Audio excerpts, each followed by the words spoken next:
the death of the passing of Romeo Acop. Okay.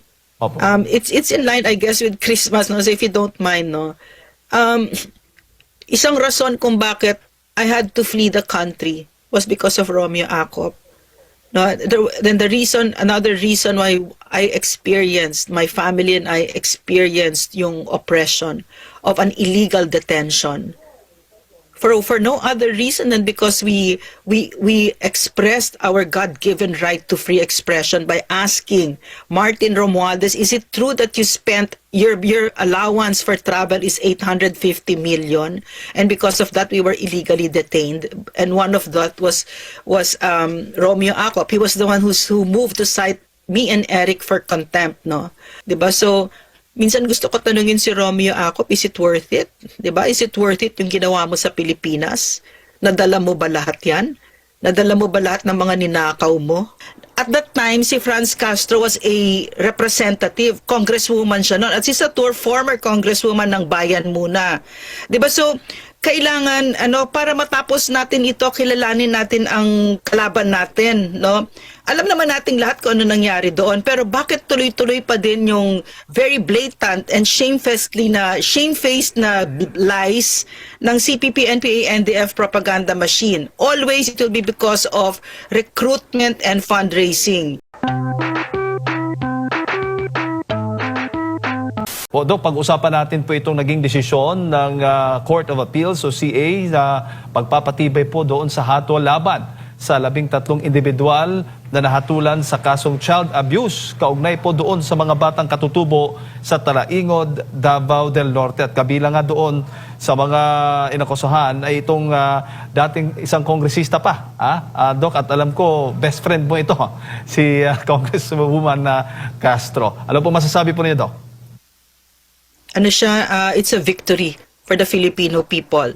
At saka napakalaking dagok nito sa CPP, NPA, NDF at yung laban natin na matagal na nating pinaglalabanan, napakalaking victory nito, no? So, maraming salamat sa Court of Appeals na diningin nila tayo. Opo, ano pong mensahe po nito, Doc, doon sa mga magulang, doon sa mga kabataan? Ito ba ay nagpapatunay na talagang yung pangre-recruit ng grupong CPP, NPA, NDF ay nakatutok sa mga kabataan tulad po ito, mga bata po, Doc, para umanib po sa kanilang samahan? Jade, napakaganda nito kasi kitang-kita naman kung ano nangyari kasi maraming video, no, kung anong nangyari nung araw na yon.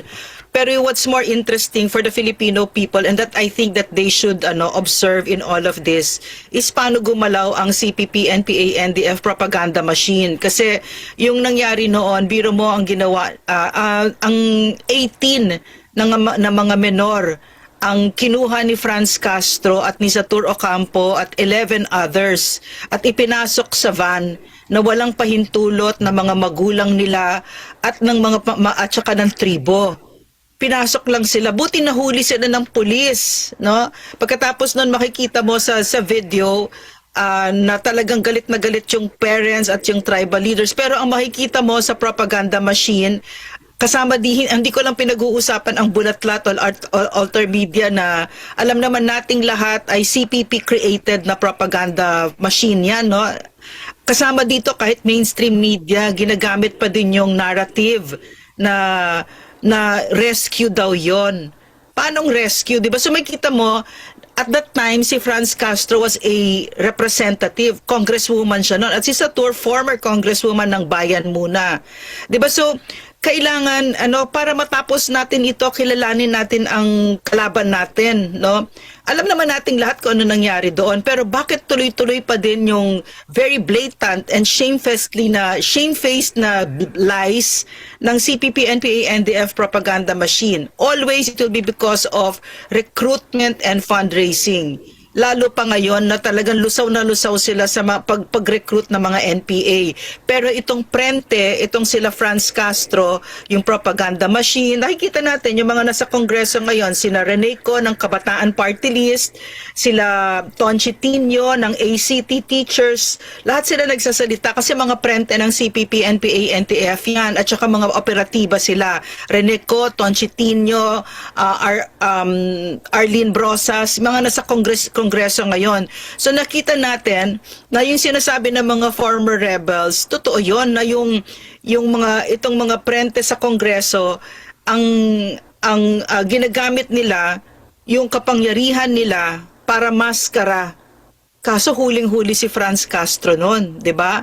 So at saka si Satur Ocampo, at saka 11. Pero tuloy pa rin yung propaganda machine na rescue yon kahit na very blatant, no? Very blatant. Parang tuloy-tuloy yung pagkasinungalingan makikita mo dito, manood, kung mapagmamasdan ninyo, kung sino yung mga kaalyado nila. Hindi ko sinasabi na lahat ay CPP, NPA, NDF, pero yung sino yung, kilala naman natin kung sino yung CPP dahil sinasabi naman namin diretso, di ba? Sinasabi namin diretso. Pero makikita mo din kung sino yung mga ginagamit at paano sila nagagamit, wittingly or unwittingly. So, napakaganda nito. No? Napakaganda. Ang susunod, syempre, mag-a-appeal yan sa Supreme Court. Pero most likely, hindi na. Kasi actually, some lawyers were saying, because I'm not a lawyer, no, but I'm not stupid, so I can understand what lawyers are saying.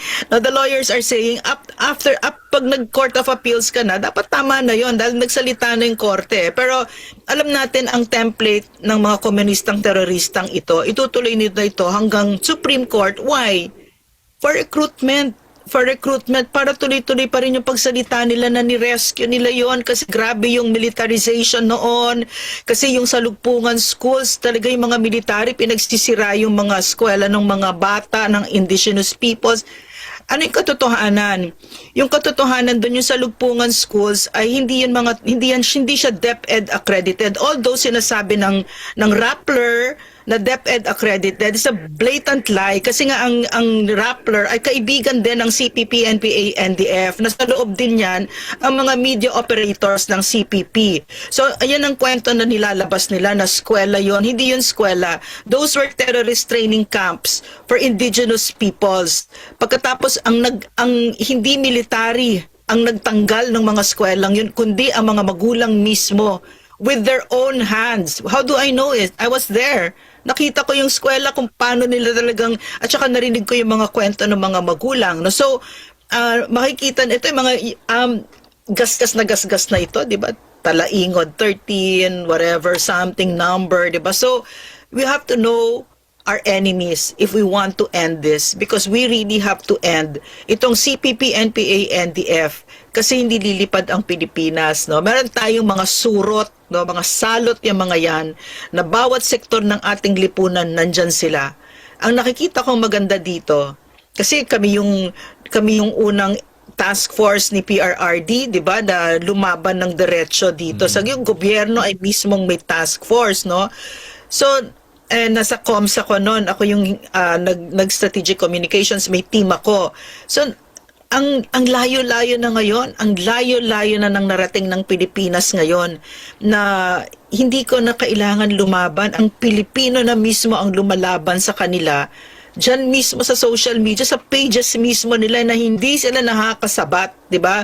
So, umaandar tayo. So maraming salamat talaga sa Court of Appeals kasi kung hindi gagamitin nila yan. Gagamitin nila yan, bakit? No, para ma-recruit ang mga anak natin kasi habang nagsasalita tayong lahat, habang nag-aaway-away sa politika, ang salot na yan, itong mga komunistang teroristang ito, they're very focused on recruiting our children. Kahit sa BJMP, nagre-recruit sila. No? So tuloy-tuloy lang sila. Opo. So masasabi na natin ngayon na talagang last time convicted, double convicted na itong mga dalawang nababanggit po ninyong kongresista, Doc, na dawit nga po dito sa issue dito. Although maaari pa silang makapag-appeal, pero sabi mo nga ay wala ng pag-asa. Sa tingin mo, Doc, ano ba to? Makukulong o may danyos, di ba? Kasama po dito sa naging hatol po ng Court of Appeal sa Talaingog 13. Ang kaparusahan dito ay imprisonment, pero sayang kasi 6 years lang. Tapos nabasa ko kasi sinabi ni Franz Castro, ang gusto niyo lang kasi mapreso kami. Natural. Hindi lang 'yun kung meron pang silya elektrika, Franz. You deserve it. Sa ginawa ninyo sa mga anak namin, natural. Gusto namin talaga na mapreso kayong, dapat nasa bilibid kayong lahat ng mga komunistang terorista na sinisira ang mga anak namin. Natural, gusto namin yan. So yan yung punishment sa kanila. 6 years in prison. It's not nearly enough what they deserve. No, it's not nearly enough. Po. Maaari ho ba ito maging ground din o magiging basehan, Doc, dahil nagre-represent po sila ng grupo na alam natin na ang halos sa kanila ay nasa Kongreso para sila ay matanggal na? Yes, yes. Ang NTF-ELCAC legal team, no, ang legal cooperation cluster that's headed by Justice Angie, ay tuloy-tuloy naman ang sa COMELEC, no. At dinidinig naman, just recently tinurn down ng COMELEC ba yung Kabataan Party List na appeal nila.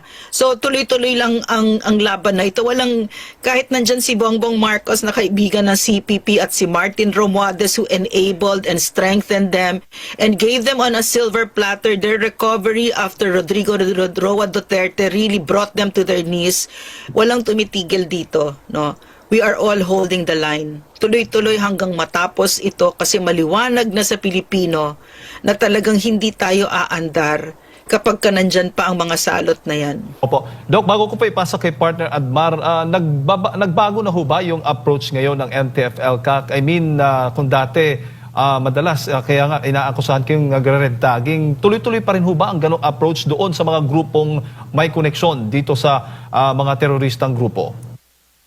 I'm no longer part of the NTF-ELCAC, but yung pagkakaalam ko, tuloy-tuloy pa rin sila, no? Tuloy-tuloy pa rin yung pag red tag, yeah.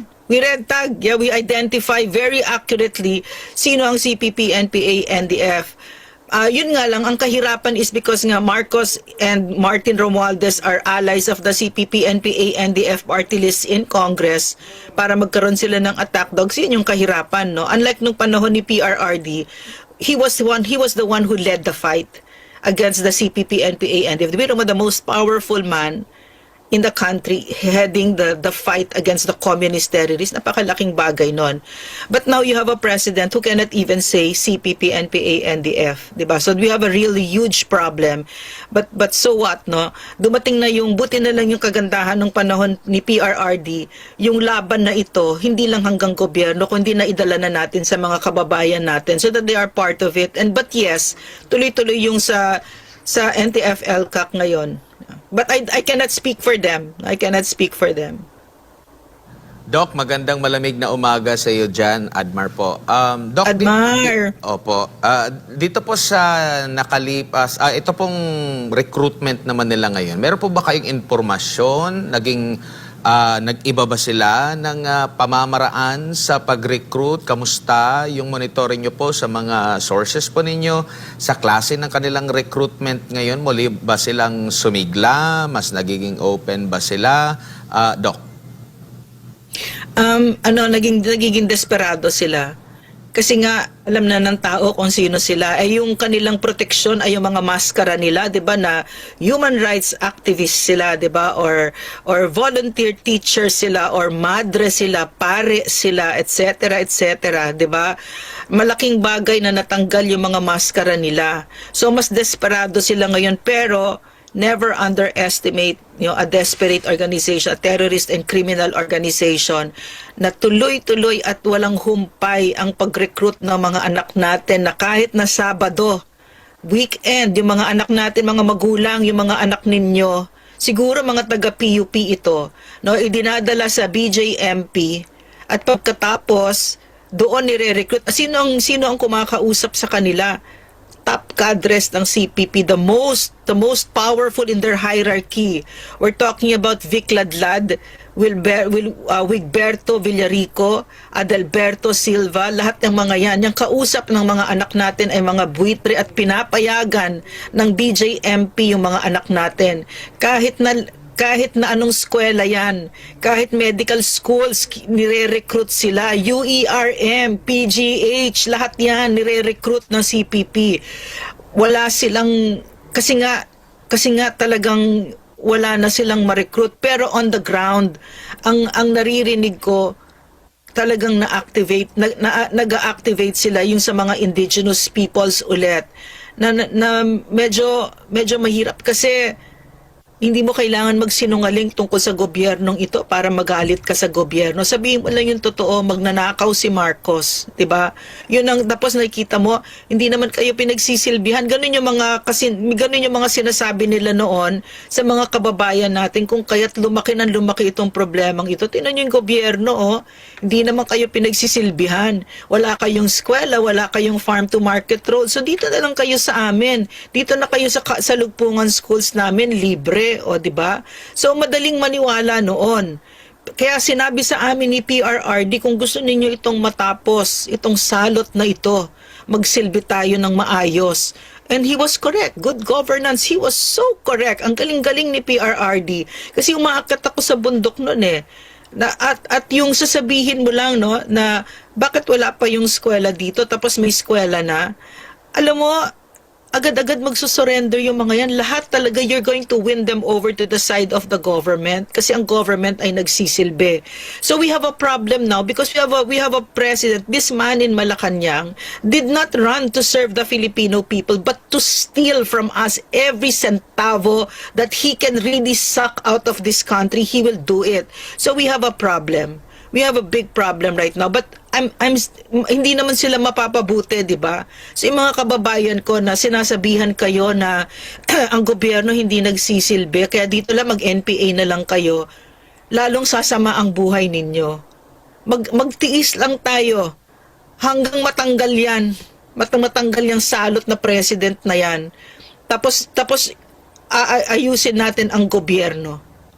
Opo. Doc, reaction lang po ninyo doon sa mga pag-sanction ng US sa mga ilang ICC judges nga doon po. At ito yung ilan po sa mga judges na ito yung nagbasura doon sa interim release appeal ni FPRD. Ano po masasabi po ninyo? Yun ang tamang tugon ng isang soberanyang bansa sa nakikialam sa kanila. Ganun yung tamang tugon. That is the response of a sovereign nation. Kung anong ginawa ng US, kung anong ginawa ng Russia, na sila ang nag-file ng charge warrants of arrest sa mga judges na ito. How dare you? Diba? This is what a sovereign nation does. The sovereign nation says, how dare you? How dare you interfere in matters that are of no concern to yours? Diba? So bakit ano yung tugon ng isang bansang walang soberenya? Eksakto kung anong tugon ni Bongbong Marcos. So tama ang ginawa ng US, ng Russia. Biro mo, no, itong mga judges na ito ngayon, no, itong mga buwisit na ito, right? Sino ba yung mga yan? Ano bang pakialam ninyo sa amin? Hindi ba dapat ganoon ang tugon ng isang soberenyang bansa? Sino ba kayo na ginajudge ninyo ang ating bansa? Pero hindi kayo nakakapag-Uber. Hindi man lang kayo nakakabili kasi freeze yung account. So kahit Uber, it came from that Venezuelan judge, di ba? Or was it the South American judge that she said that she couldn't even use her credit card to use an Uber or anything, and yet you're standing in judgment of our nation. Why? Because we have a president who allowed this atrocity. Diba? Yun ang kahinaan ng Pilipinas ngayon. Yan ang pinaka number one problema natin, si Bongbong Marcos, na pinayagan niyang salaulain ang Pilipinas, na ibinigay niya ang ipinagkanulo niya ang isang ordinaryong mamamayan. No, sa isang dayuhan, nakakasulasok. It's a heinous crime. It's treason. Diba? So, tama talaga yung nangyaring yan. Alam mo, Admar, Jade, mga kababayan, having worked with PRRD, no, pag inaantay namin siya, lagi kami nag-uusap-usap. Kasi sa totoo lang, para siyang magician. Sa totoo lang, so, ang tingin ko dito, at the end of all of this, no, pag natapos na lahat ito, masisira ang ICC, ang CPP, at iyang mga kurakot na yan, headed by Bongbong Marcos, and it's going to be because of PRRD, his moral force. So, I'm really looking forward to that. No, that's my intuition about all of this, and we're seeing it now. His house is crumbling. No, so tama lang yung that heinous crime, that treacherous crime that Bongbong Marcos did to PRRD, extraordinary rendition, na binigay pa sa ICC, na very clear na ngayon that ICC is a political weapon. 'Di ba? So, tama 'yon. Maganda 'yung nagkakalinawan tayo ngayon sa buong mundo. Kasi sinabi ni Bongbong Marcos, walang hudikatura ang Pilipinas, 'di ba? Na hindi natin siya pwedeng iharap sa sarili nating mga korte, no? So, maganda na nagre-reset tayo ngayon. Opo. Doc, ilang araw na lang, Pasko na, Christmas na, Doc, at magbabagong taon. Mensahe po ninyo sa ating mga kababayan. Jade, I want to say something lang about the death of the passing of Romeo Acop. Okay? Opo. It's in line, I guess, with Christmas, no? So if you don't mind, no? Isang rason kung bakit I had to flee the country was because of Romeo Acop. No, then another reason why my family and I experienced yung oppression of an illegal detention. For no other reason than because we expressed our God-given right to free expression by asking Martin Romualdez, is it true that you spent your allowance for travel is 850 million, and because of that we were illegally detained? And one of that was Romeo Acop. He was the one who moved to cite me and Eric for contempt, no? So I guess in this holiday season, no, we need to ponder, no? Kasi nakita natin ang Pilipinas nawalan na talaga ng North Star, no? Itong mga leaders natin supposedly binigyan natin ng napakalaking mga kapangyarihan, pero anong ginawa doon? Ginamit talaga para pagbuhatan tayo ng kamay, 'di ba? So minsan gusto ko tanungin si Romeo Acop, is it worth it? 'Di ba? Is it worth it yung ginawa mo sa Pilipinas? Nadala mo ba lahat 'yan? Nadala mo ba lahat ng mga ninakaw mo? 'Di ba? So, in this season of love, I guess, no, which is what our life ought to be about, I want all of us to ponder on the lives and the directions, the direction of our lives take when we make certain choices. So, I guess that's it, no.